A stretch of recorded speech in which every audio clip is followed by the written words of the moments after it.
Shalom, shalom. First and foremost, I'd like to give all praises, glory, and honor to Yahweh, Ba'ashem Yahushai, Ba'ashem Makakadash, double honors the apostles and elders of Great Millstone for teaching us this truth.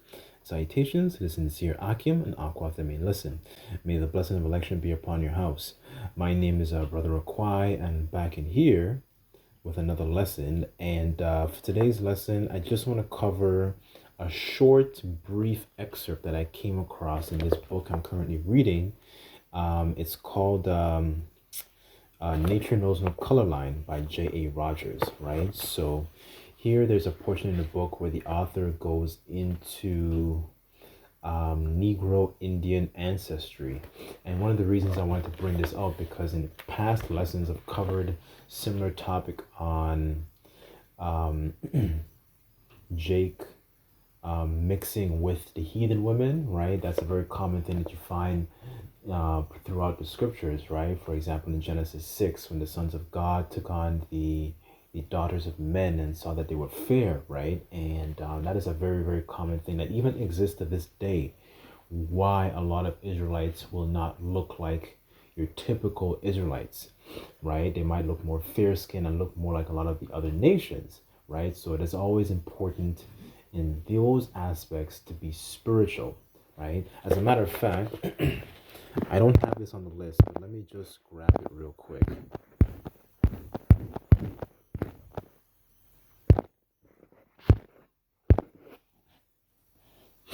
Okay, this is First Corinthians chapter 2, verse 10, but it says, but Yahweh hath revealed to them unto us by his Spirit, for the Spirit searcheth,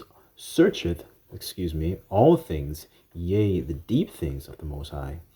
For what man knoweth the things of a man, save the spirit of the man which is in him? Even so the things of the Most High Yahweh knoweth no man but the Spirit of the Most High. Now we have received not the spirit of the world, but the Spirit which is of the Most High Yahweh, that we might know the things that are freely given unto us by Yahweh, right? So this is very, very interesting because the knowledge and understanding that we have from our apostles and elders on down, we understand that you have Israelites that will be scattered in different nations all over the world, right? And that will not look like your typical Israelite. So the focus and the point I want to also bring out as well is the kind of, I don't want to say the flip side of it, but another side to essentially the same coin, right? So Israelites are looking a lot darker than people might think of them, because of like media and Hollywood and the movies that they bring out, right? And this is a part of history that's typically not really covered as much, right? So, through the spirit and power of Yahweh Bashim Shai, I would like to actually show another angle of part of history that is not often talked about, right? So the point really is we have wisdom and knowledge and understanding that's being opened up to us, right? And that's not covered because the world is very, very essentially is very carnal. They see things like black, white, Hispanic, Asian, and then that's it, right? There's a lot more to it than that, right? So so now that we got that out of the way, what I'm going to do is I'm going to read an excerpt in this book called Nature Knows No Color Line. So this is page 203.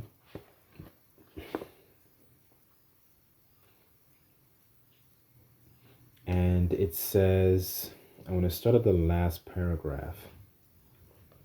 And I'm going to jump around, so just bear with me on this. It says, but it is quite possible that this Indian ancestry boasted of might have some Negro in it. Negroes and Indians mixed freely from the start in Florida, where they and the whites first met in what is now the United States. H.G. Hoskill, writing in the 1790s, said, the Indians and the Negroes marry without any scruple. J. Catlin, authority on the Indians, says they welcomed fugitive slaves.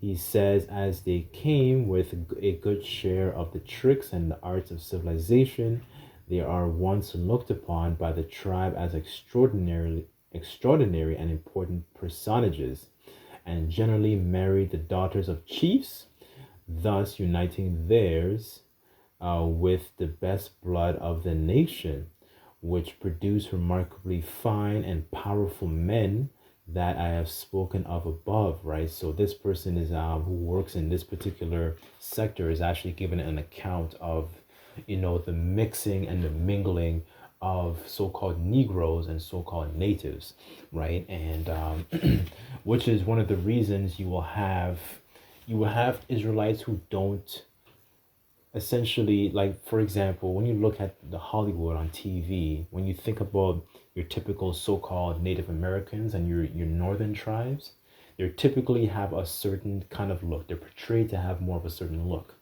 But the point of this lesson and the objective of this lesson is actually bring and shed to light that, okay, you will have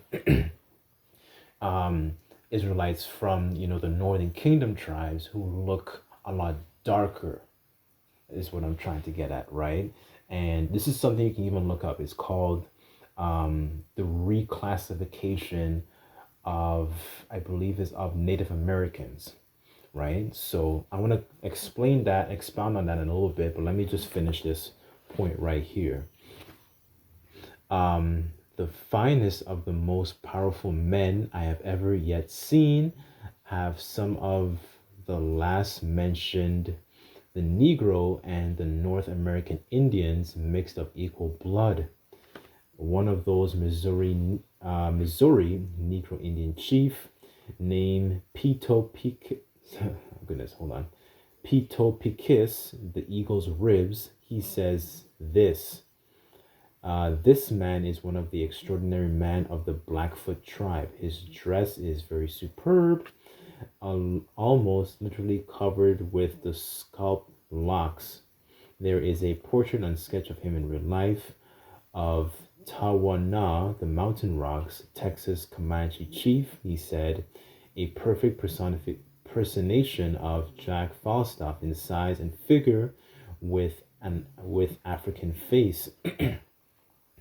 There are also portraits of him and other Negro Indian chiefs. Negro Indian chiefs have been fairly plentiful, especially in Florida.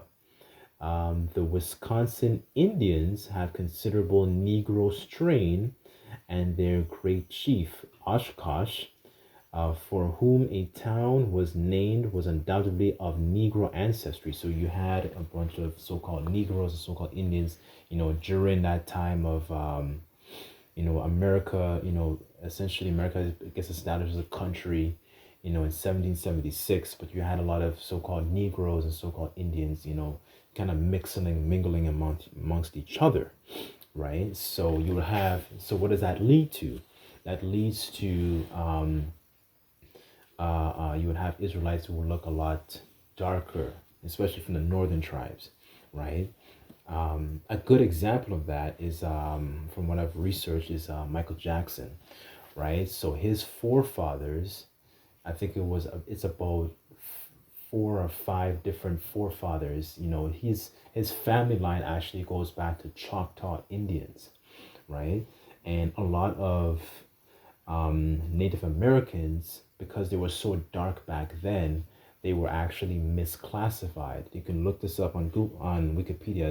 It says the title is Reclassification of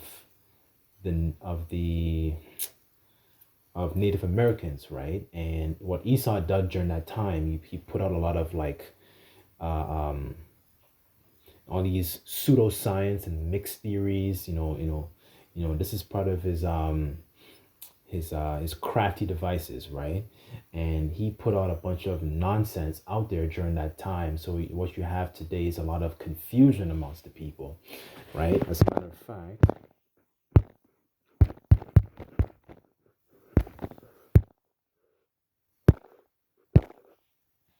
Okay, this is Second Corinthians 2:11, and it says that Satan should get an advantage of us, for we are not ignorant of his devices, right? So this is the kind of crafty counsels that Esau likes to put out, right? And it's supposed, and it's something that it never brought clarity, right? So what you have today is a lot of like sub Native American tribes like Choctaw and Cherokee, and they're one fourth this and one fourth that, and one eighth of this and one half of that, and all this nonsense. When your lineage is determined by your father, right? So let's get that as well.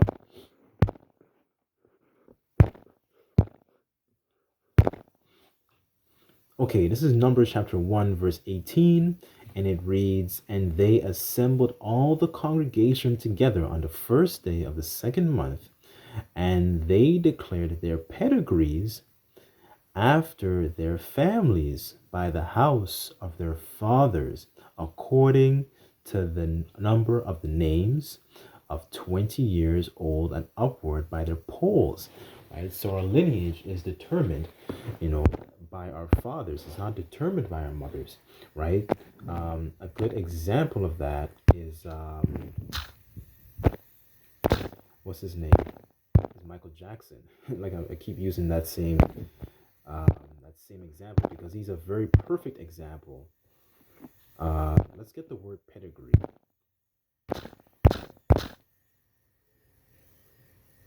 Pedigree. There we go. Okay, so it says goodness, genealogical table or chart, foot of a crane. Let's see.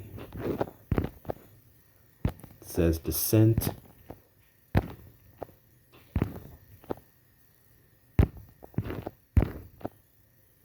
Okay, meaning ancestral line. Right, so that's a good one. We can go into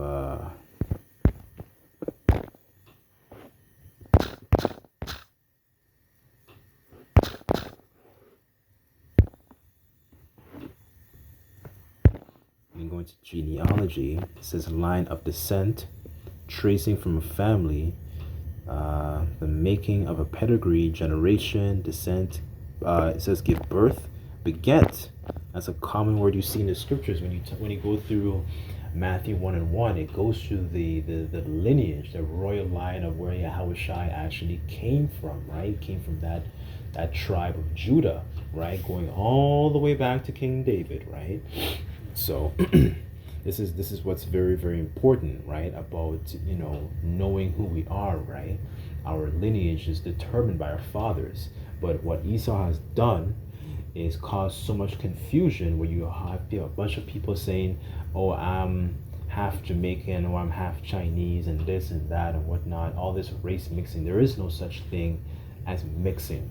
We are who our fathers are, right? So although you might take on lots of features from your mother, our lineage is determined by our father. As a matter of fact, just a quick point and a side note, I actually heard I was talking with, I believe in his spirit he's an African. he's a Cushite, and he told me he is able to trace his lineage approximately 10 generations of his fathers, right? And I thought that was very, very impressive, right? But it just goes to show that his lineage, your lineage and your line is determined by your fathers, right? So moving on just a little bit more here, and it says the Indians and Negroes have mixed so freely over the centuries that today along the Atlantic coast and the Southwest, an Indian is more mulatto and Negro more than anything else. In certain states, as Virginia, an Indian is only while on the reservation away from it. Oh, wait, hold on, let me read that again.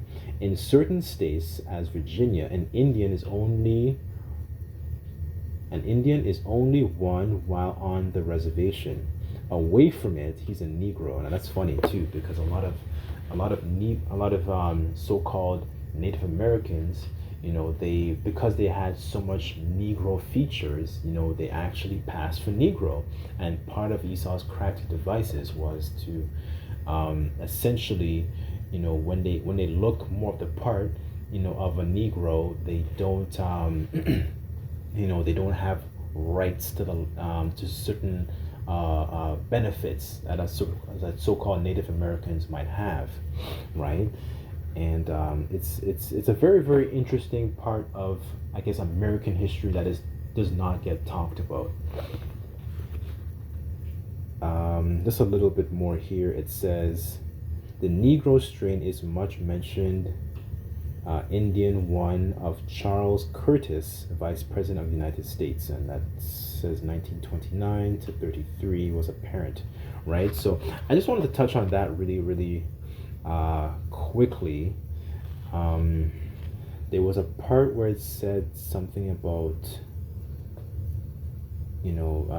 they together they bred very, very powerful men, right? And it reminded me of this scripture in Genesis. I think it's 25, 21, and it says, Genesis 25 and 21, and it says, and Isaac entreated of the Lord Yahweh for his wife because she was barren. And the Lord entreated of him, and Rebekah and his wife conceived. And the children struggled together, and she said, if it be so, why am I thus? And she went to inquire of the Lord Yahweh. And the Lord Yahweh said unto her, two nations are in thy womb, and two manner of people shall be separated from thy bowels. And the one people shall be stronger than the other people, and the elder shall serve the younger. And it reminded me of this particular precept because Israelites are built a lot stronger than Edomites, right? And what proves that is that there was a norm during slavery, where I forgot what it was called. I think it's called a slave reading, if I'm not mistaken. And there was a slave named Seca, and his job essentially was to actually copulate and have sex with multiple women, and that was his only job. And I think he ended up fathering like over 100 children or something like that, if I'm not mistaken. I'll put his name in the description, but and because these other nations know that we're built a lot stronger than they are, right? So that that quick excerpt, that quick sentence reminded me of that scripture, right? But I think that kind of covers everything. I don't want to make the lesson too long. I kind of just wanted to touch on, I guess, a segment of history that doesn't get a lot of light, doesn't get a lot of shine, and bring it to light, right? So this is 2 Corinthians chapter 10, verse 3, and it reads, for though we walk in the flesh, we do not war after the flesh. For the weapons of our warfare are not carnal, but mighty through Yahweh Bashim Yahushai to the pulling down of strongholds, right? And this is a stronghold that this black, white, Hispanic, Asian, all these different quote unquote bywords mixing, all these different terms. And while I'm half this, I'm one fourth that. All that is nonsense. All those are strongholds that plague our minds of our own people as well, but the people in the population as a whole, right? Because they've been sipping on Esau's juice for so long, that Babylonian wine that has made all the earth drunk, right? Because the world's honestly in gross darkness, right? So verse 4, verse 5, Salakia, casting down imaginations and every high thing that let me read that again. Casting down imaginations and every high thing that exalted itself against the knowledge of the Most High, and bring into captivity every thought to the obedience of a Mashiach Yahushai. Right? So, that is just to bring to light some truth that does not get a lot of light, a lot of truth that gets very hidden.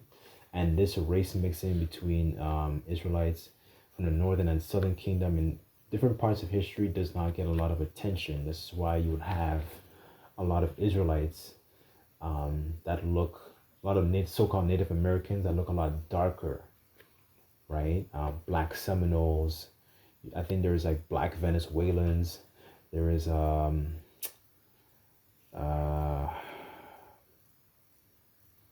there's a lot more, but if you look up, like, I just use Michael Jackson as an example because his forefathers go back to Choctaw, right? So, he'll be considered one of the northern tribes today, right? So, anyways, hopefully this lesson was edifying. Found this lesson interesting. And I'd like to give all praises, glory, and honor to Yahweh, Bashim Yahushai, Bashim Makakadash. Give honors to the apostles and elders of Great Millstone, who teach us his truth. And then Shabbat Shalom.